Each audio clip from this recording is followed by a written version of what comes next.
लंबी नमाज से अल्लाह राजी नहीं होता।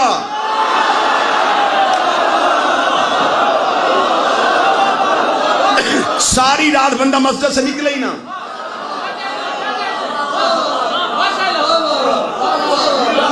रिसालत इमाम के दौर में अहले सुन्नत किताबों में लिखा हुआ है, रिसालत इमाम के दौर में एक बंदे ने मस्जिद में डेरे लगा लिए।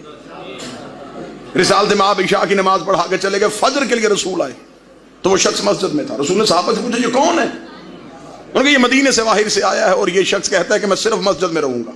रसूल के चेहरे पे जलाल आए, फरमाया इसका बिस्तर उठा के मस्जिद से बाहर फेंको, इससे कहो तेरे बच्चे नहीं हैं।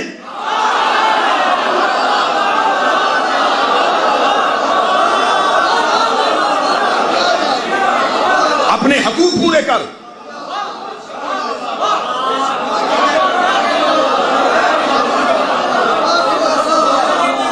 अल्लाह लंबी इबादतों से राजी नहीं होता। उसे क्वांटिटी नहीं चाहिए, उसे क्वालिटी चाहिए।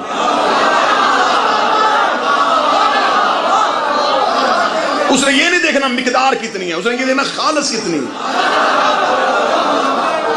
और खालस की बात मैं बता देता हूं, 2 रकत नमाज पढ़ी सुबह सुबह, तसव्वुर में पढ़ी, ज़हन कहीं था, अल्लाह अकबर, और नमाज हो रही थी। यह भी यकीन है कि मैं नफ्स भी काबू में नहीं, यह भी यकीन है कि मेरे पास अमाल भी इस काबिल नहीं कि मैं उससे गुफ्तगू कर सकूं। फिर भी 2 रकत की उल्टी सीधी पढ़ के वहीं बैठ के कहने का ये भी दे,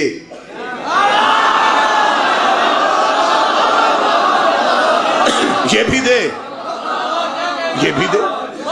इबादत नहीं तजारत थी, कुछ दिया कुछ लिया। फकीर ने 4 सतरें लिखी हैं, उसने कहा मुफलिस जो अपने तन की कबा बेच रहा है, मुफलिस जो अपने तन की कबा बेच रहा है, वाइस भी तो मिंबर पे दुआ बेच रहा है। जो फकीर नवाज बंदे बैठे हो, मुफलिस जो अपने तन की कबा बेच रहा है, वाइस भी तो मिंबर पे दुआ बेच रहा है। आगे उसने खुद ही इसका जवाब दे दिया, उसने कहा दोनों को दरपेश मसाइल अपने शिकम के, वो अपनी खुदी ये अपना खुदा बेच रहा है।